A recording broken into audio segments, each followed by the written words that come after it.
Jésus est fidèle, Jésus est fidèle, le monde entier peut te tromper, mais Jésus est fidèle.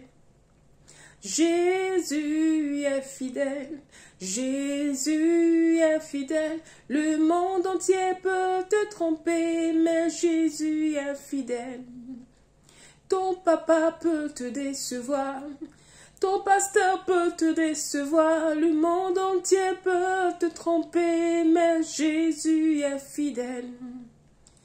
Bien-aimés dans le Seigneur, bonjour, bonsoir, bon après-midi. Tout dépend de l'heure à laquelle vous allez écouter ou suivre la vidéo.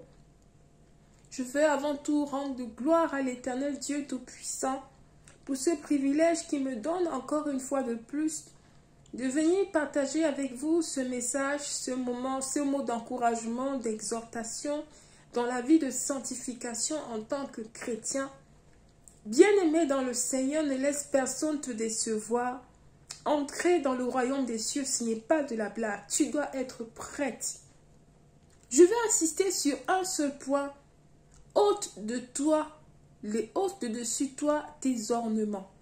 Bien-aimé dans le Seigneur, le temple de Dieu dont il est question, c'est ton corps. Et la parole de Dieu nous dit, ce que je veux, c'est que vous soyez saints. Cette sanctification, oui, nous avons besoin de la grâce de Dieu. Ça couvre plusieurs aspects, mais je vais insister sur un seul point, les ornements. Au début, dans la parole de Dieu, dans le livre de la Genèse, chapitre 35, que fait Jacob? Avant de monter à Bethel, il demande à sa famille, puisqu'il n'allait pas tout seul, d'ôter les dieux étrangers. Et plus loin, la parole de Dieu nous donne de savoir que ces dieux étrangers, c'est des anneaux qui étaient à leurs oreilles, c'est aussi bien d'autres choses.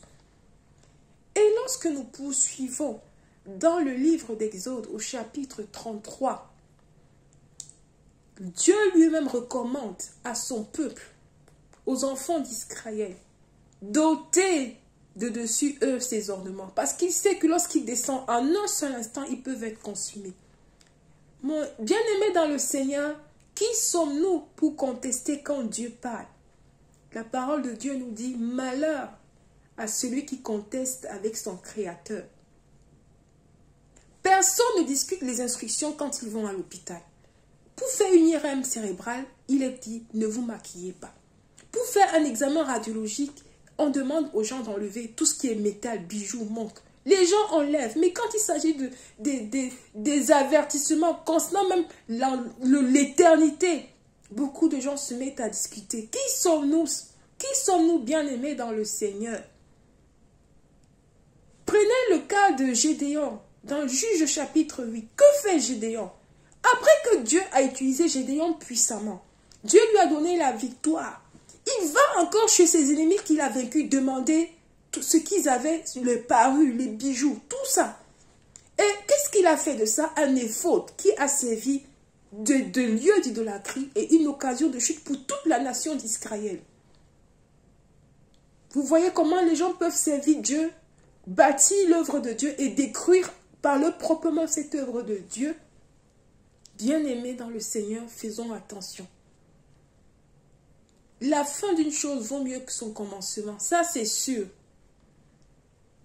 Qui sommes-nous pour discuter? Dans 1 Timothée chapitre 2, verset 9, sur l'apparence des femmes, l'Éternel Dieu nous interpelle que nous ne devons pas nous vêtir de tout cela. Quelle est l'origine de ces bijoux? Les premiers chrétiens ne portaient pas ça. C'était des pratiques païennes, ça vient des coutumes païennes. C'est lié aux traditions des hommes. Ça n'a rien à voir avec la parole de Dieu. Ça a un lien très fort avec l'idolâtrie. Et c'est une source d'attraction pour des esprits mauvais. Beaucoup de gens ne le savent pas. Vous voyez des gens qui ont des bracelets, des trucs partout sur le corps.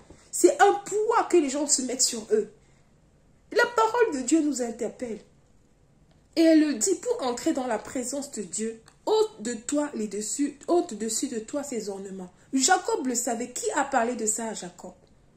Il savait au fond de lui que cela ne venait pas, n'avait rien à voir avec les lois du Dieu d'Israël, le Dieu que nous servons, le seul vrai Dieu. Bien-aimés dans le Seigneur, qui sommes-nous pour contester quand Dieu parle? Voilà en quelques mots. Par la suite, Dieu permettra, c'est des thèmes qui vont peut-être être plus expliqués de long en large. C'était juste pour nous interpeller. Bien-aimés dans le Seigneur, faisons attention. Ne nous mettons pas à discuter. Dieu parle de différentes façons. Les révélations, vous avez les témoignages versés sur Internet.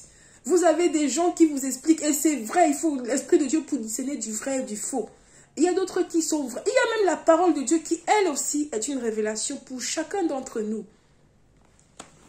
Bien-aimé dans le Seigneur, si tu ne comprends pas quelque chose, prends le temps de demander à Dieu. Ne te mets pas à discuter. Ne te mets pas à discuter. Ne prends pas le risque de combattre avec Dieu. Le chemin vers l'éternité est un chemin de non-retour. Nous devons être prêts, ce n'est pas de la blague. Bien-aimés dans le Seigneur, tout est grâce. Demandons la grâce aussi, la miséricorde de Dieu pour pouvoir mettre en pratique sa parole. Parce que sans lui, nous ne pouvons rien. Que l'Éternel Dieu nous accorde ses grâces à chacun, chacune, de vraiment mettre en pratique sa parole, de marcher dans la vie de sanctification. Que l'Éternel Dieu bénisse en nous cette exhortation, dans le nom de Jésus-Christ. Amen.